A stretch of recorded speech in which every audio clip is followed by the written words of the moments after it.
China. What makes the race interesting this time is the inclusion of a private company, SpaceX. China is going against the US and SpaceX by building a new 800-meter rocket to explore space. What is this new bizarre rocket China is building, and will it help China overtake the US and SpaceX? Join us as we bring you everything China has revealed about its new 800-meter tall rocket to beat SpaceX in the US. When you speak of space exploration, many old-timers will remember the bygone days of the US and Russia competing for who would do what first. However, those days of competition are gone, and we now live in a world where the US and Russia cooperate in space matters. For example, the two nations both run the International Space Station, while Russia was launching US astronauts to the space station for a fee. The US has also purchased rocket engines from Russia numerous times.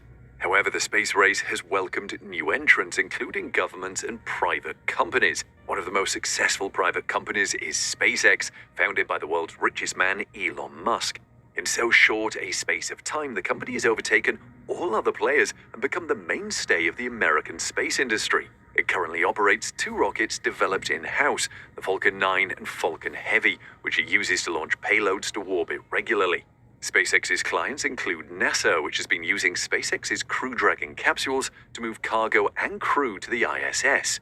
SpaceX also launches missions for other private companies, including satellites. Other prestigious SpaceX clients include the US military.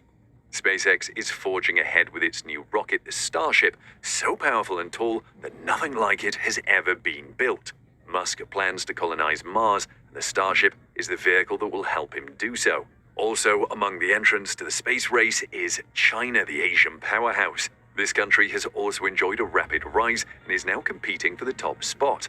From 2016 to 2021, China launched a total of 207 space missions, an imposing tally, but it is getting even more ambitious. China launched Tianhe, the core module of its new space station, in April 2021 and sent two 3-astronaut missions to the orbiting lab shortly after that, one in June and the other in October. The country plans to finish building the station by launching two other modules known as Mengtian and Wentian. In addition, China is building a space telescope called Zhontian, which will launch to the same orbit as the space station and dock with it periodically. Zhontian will launch within the next 5 years, the new document states, and the space station will get quite a workout during that stretch. Astronauts will live there on long-term assignments, conducting various research and maintenance activities. China also aims to put boots on the moon in the near future, a bold goal getting serious attention over the next 5 years. Over the next half-decade, China will continue studies and research on the plan for a human lunar landing, develop new-generation crewed spacecraft, and research key technologies to lay a foundation for exploring and developing cislunar space.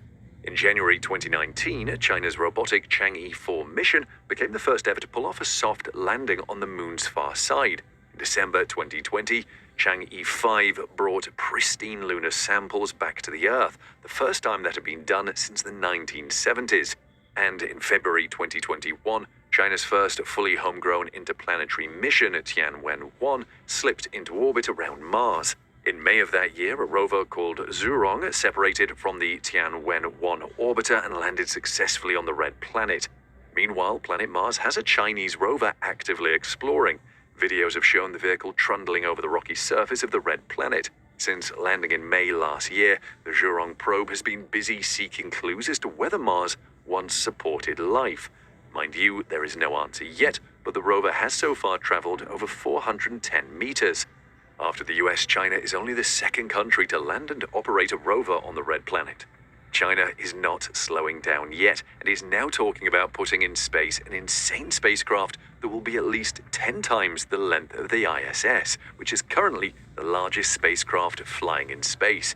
The International Space Station is about 357 feet long and 246 feet wide, or 109 meters long and 75 meters wide. This is just about the size of an American football field and took 10 years and more than 30 missions to assemble, involving the efforts of 5 different space agencies representing 15 countries. It cost about $100 billion to construct and costs about $4 billion a year to operate. Meanwhile, China is banned from participating in the International Space Station by an act of Congress restricting NASA's cooperation with Beijing.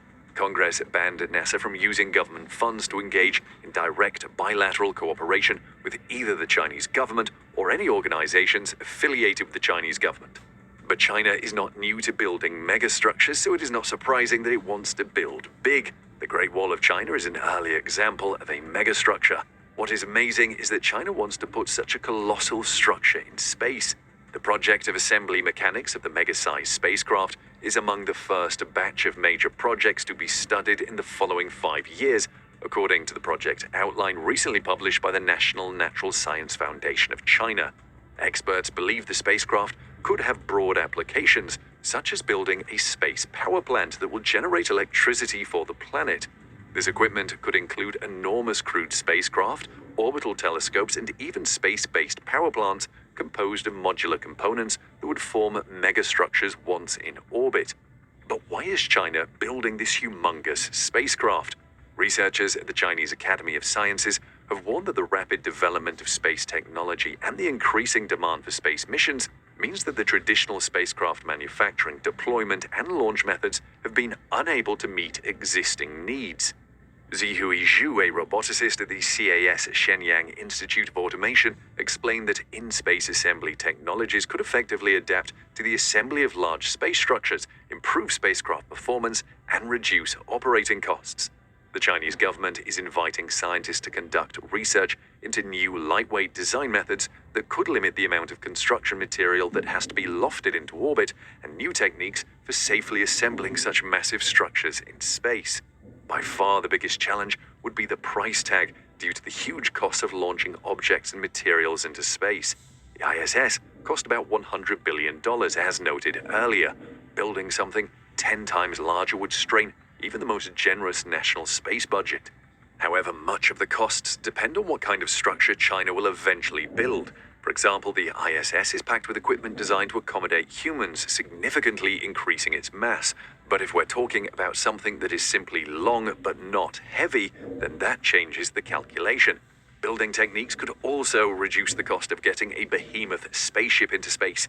The conventional approach would be to build components on Earth and then assemble them like Legos in orbit, said Peck. But 3D printing technology could potentially turn compact raw materials into structural components of much larger dimensions in space.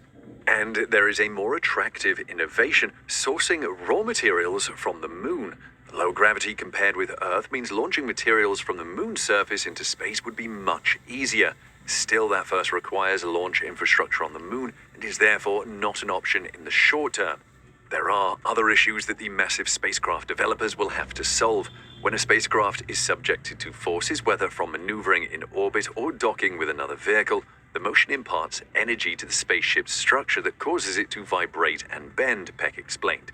With such a large structure, these vibrations will take a long time to subside, so the spacecraft will likely require shock absorbers or active control to counteract those vibrations.